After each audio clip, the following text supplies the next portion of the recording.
সংগ্রামে অংশগ্রহণ করতে হবে। দেশের অবস্থা খুবই খারাপ, আপনি বিশ্বাস করবেন না, খুবই খারাপ, খুবই খারাপ। দেশকে বিক্রি করার চক্রান্ত চলতেছে। আজকে অধিকাংশ মিডিয়া ভারত কর্তৃক পরিচালিত, অধিকাংশ অফিসার ভারত কর্তৃক নির্দিষ্ট নির্ধারিত। আজকে অধিকাংশ মন্ত্রী ভারতে প্রেসক্রিপশন হয়েছে। আজকে সচিবকে ট্রান্সফার, সচিব হবে কে, এটা ভারতের ধারা হয়। আপনারা জানেন না ভারত আমাদের দেশে কি আগ্রাসন করতেছে। এই অবস্থা বাংলাদেশে একজন সচেতন নাগরিক কোনো অবস্থাতেই নিশ্চুপ থাকতে পারে না। আলোচনা সব এসে গেছে, এমন কোনো সাইট নেই। আমি যতটুকু শুনলাম তাতে সবই চলে এসছে। ইসলামী আন্দোলন বাংলাদেশ সাহাবাদের অনুসরণ, এটা মনে রাখতে হবে প্রথম। ইসলামী আন্দোলন বাংলাদেশের কর্মকাণ্ড সাহাবাদের অনুসরণে হতে হবে। ইসলামী আন্দোলন বাংলাদেশ শুধু ক্ষমতা পরিবর্তন, ক্ষমতা দখলের কোনো সংগঠনের নাম নয়। ইসলামী আন্দোলন বাংলাদেশ কখনো কোনো অবস্থাতেই হতাশ নয়, হতাশ হবেও না। এর কারণটা কি? আমাদের শায়খ ও মুর্শিদ নব্বরুল্লাহ মারকাদাহু উসুল বাতাইছেন।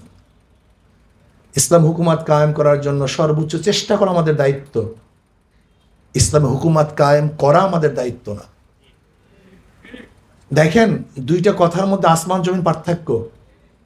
ধরে নেন ওলা ফরজান, আমি যদি মনে করি আগামী 30 সালের মধ্যে ইসলাম হুকুমাত কায়েম করে ফেলবো, এই টার্গেট নিয়ে যদি কাজ করি, যদি 30 সালের মধ্যে ইসলাম হুকুমাত কায়েম না করতে পারি, তখন অবস্থাটা কি হবে বলেন তো?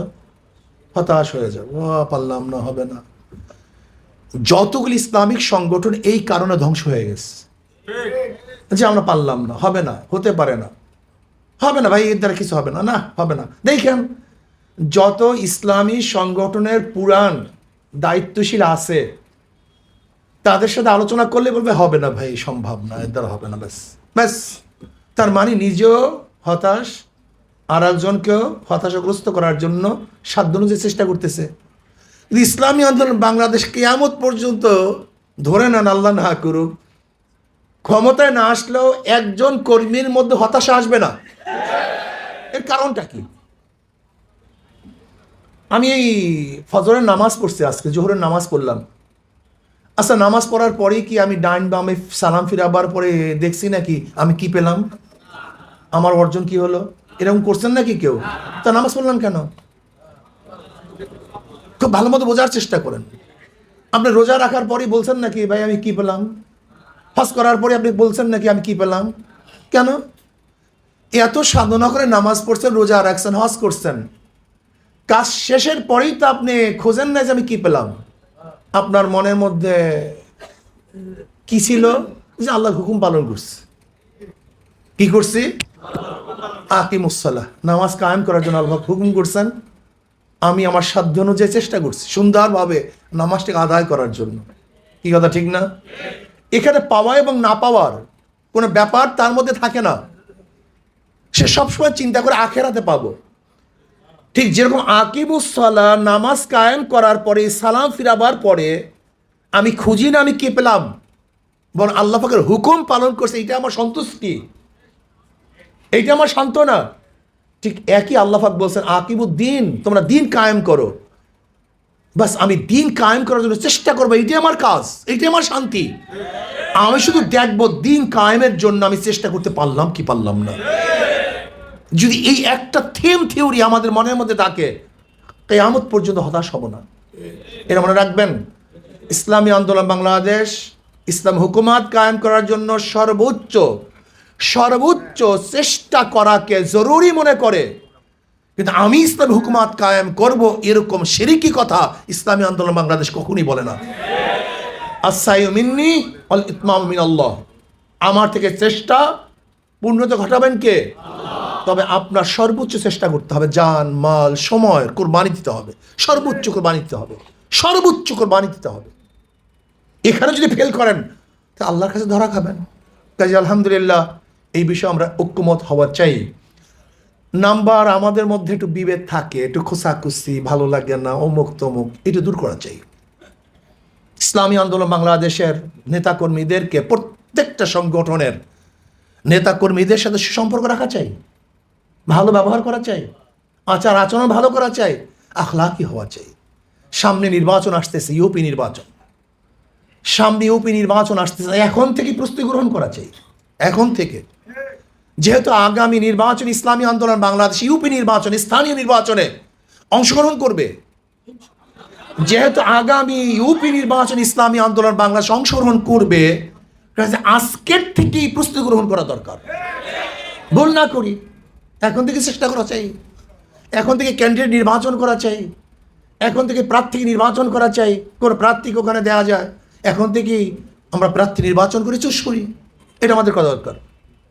ইসলামী আন্দোলন বাংলাদেশ এখন অভিভাবকপূর্ণ এক সংগঠন। আজকে দেশ নিয়ে চক্রান্ত করতেছে, দেশ নিয়ে ষড়যন্ত্র চলতেছে। এমনকি বর্তমান অবৈধ প্রধানমন্ত্রী যে বক্তব্য দিয়েছেন, এরপরে তোর আর এক সেকেন্ড গড়িতে থাকার কোনো অধিকার নাই। তিনি কি বলেছেন? ইউরোপ কান্ট্রির অনেক জায়গায় সীমানা নেই, বর্ডার নাই, তার কি বিক্রি হয়ে গেছে? তার মানে উনি ইঙ্গিত দিচ্ছেন অচিরেই বাংলাদেশের বর্ডার থাকবে না। উনি যে 10টা গোলামি চুক্তি করেছেন, এটা মানা যায়? উনি আমাদের ব্যবসা বাণিজ্য সব ধ্বংস করে দিয়েছেন। নেপালে মাত্র 20-22 কিলোমিটার রাস্তা, 18 কিলোমিটার রাস্তা আমরা করতে পারতেছি না। মাত্র 18 কিলোমিটার রাস্তার জন্য সেখানে আমরা ট্রানজিটের জন্য ব্যবসা বাণিজ্য করতে পারতেছি না। অথচ আমাদের বুকের উপর থেকে ট্রেন লাইন যাবে, গাড়ি যাবে, আমাদের স্বার্থ থাকবে না, এটা আমরা মানতে পারি না। আমরা এখন কি দেখছি? যমুনা সেতু মানে পদ্মা সেতু, এটা আমাদের জনগণের জন্য নয়, এটা ভারতের জন্য। আব্বাজান রহমতুল্লাহ আলাইহি অনেক আগেই বলেছেন, আওয়ামী লীগ ভারতের দালাল নয়, ভারতের সরকার। কাজে ভারতের সরকার বাংলাদেশের স্বাধীন রাষ্ট্র সরকার হয় কিভাবে, থাকবে কিভাবে? এটা থাকতে পারে না। আজকে আওয়ামী লীগ সরকার লজ্জাহীনভাবে নিজের বাংলাদেশের জন্য কোনো স্বার্থ আদায় করতে পারে না, বরং সমস্ত স্বার্থ জলাঞ্জলি দেয়। আজকে বর্ডারের মধ্যে অবৈধভাবে আমাদের দেশে মানুষকে হত্যা করা হচ্ছে, সেই ব্যাপারে কোনো চুক্তি করতে পারেনি, পানি নিয়ে কোনো আলোচনা করতে পারেনি। আমাদের দেশের পণ্য সে দেশে যাবে, এরকম কোনো চুক্তি সেখানে নাই। আমাদের দেশের মানুষ সেখানে গিয়ে চাকরি করবে, সেরকম কোনো চুক্তি শেখ হাসিনা গোলাম সরকার করতে পারে নাই। আজকে আমাদের নৌবন্দর তারা ব্যবহার করবে, সেই চুক্তি করে আসছে। আজকে ব্যবসা বাণিজ্য তারা নিয়ন্ত্রণ করবে, সেই চুক্তি করে আসছে। আজকে প্রতিরক্ষা মন্ত্রণালয় আমি তারা চালাবে, সেই চুক্তি করে আসছে। আজকে আপনারা দেখেছেন সেন্ট মার্টিনের অবস্থা, মনে হয় যেন দেশটা বিক্রি করার চক্রান্ত করতেছে। ইসলামী আন্দোলন বাংলাদেশের নেতা কর্মীদেরকে সচেতন হতে হবে। আমি বলবো ইসলামী আন্দোলন বাংলাদেশের দায়িত্বশীল নেতৃবৃন্দদেরকে অচিরেই গোল টেবিল বৈঠক করুন, সমস্ত দল নিয়ে, সমস্ত প্রতিনিধি নিয়ে গোল টেবিল বৈঠকের ভিত্তিতে সেখানে আমাদের প্রোগ্রাম হাতে নেওয়া দরকার। বাংলাদেশে এই অবৈধ ভারতের সরকারের বিরুদ্ধে বাংলাদেশের প্রত্যেকটা নাগরিককে ঐক্যবদ্ধ করে এমন আন্দোলন করে তুলতে হবে যেখানে ভারতের সরকার বাংলাদেশে থাকতে পারবে না। এই কাজ করতে হবে, উপায় নাই। দেশ রক্ষা করতে হবে, এই ভূখণ্ডকে রক্ষা করতে হবে। এর কারণ কি? এখানে আমরা যারা আসছি কারোর বিদেশে বাড়ি নেই, একজনের, প্রত্যেকের বাড়ি এখানে, ঘর এখানে। কিন্তু যারা সরকার চালায় ওদের হাজারো দেশে বাড়ি আস, ওদের পালাবার জায়গা আস। কিন্তু আপনার আমার এই দেশ ছেড়ে যাওয়ার কোনো জায়গা নাই। কাজে এই ভূখণ্ডকে রক্ষা করতে হবে, এই মাটিকে বাঁচাতে হবে, এই দেশে থাকতে হবে। এই ভূখণ্ডকে রক্ষা করার জন্য আপনাকে আমাকে সর্বোচ্চ ত্যাগ করতে হবে, আর একটা যুদ্ধ করতে হবে, আর একটা যুদ্ধ করতে হবে। সেই যুদ্ধের জন্য প্রস্তুতি গ্রহণ করতে হবে। সেই প্রস্তুতি গ্রহণ করার জন্য আজকে প্রতিনিধি সম্মেলন। অচিরেই যখন আমাদের ইসলামী আন্দোলন বাংলাদেশের শ্রদ্ধাভাজন আমির আমাদেরকে ডাক দিবেন, আমরা যেখানে যেই অবস্থায় যেখানে থাকি না কেন রাস্তায় ঝাঁপিয়ে পড়ার জন্য রাজি আছি ইনশাআল্লাহ। সবাইকে ঝাঁপিয়ে পড়তে হবে, এই সংগ্রামে অংশগ্রহণ করতে হবে। দেশের অবস্থা খুবই খারাপ, আপনি বিশ্বাস করবেন না, খুবই খারাপ, খুবই খারাপ। দেশকে বিক্রি করার চক্রান্ত চলতেছে। আজকে অধিকাংশ মিডিয়া ভারত কর্তৃক পরিচালিত, অধিকাংশ অফিসার ভারত কর্তৃক নির্দিষ্ট নির্ধারিত। আজকে অধিকাংশ মন্ত্রী ভারতের প্রেসক্রিপশন হয়েছে।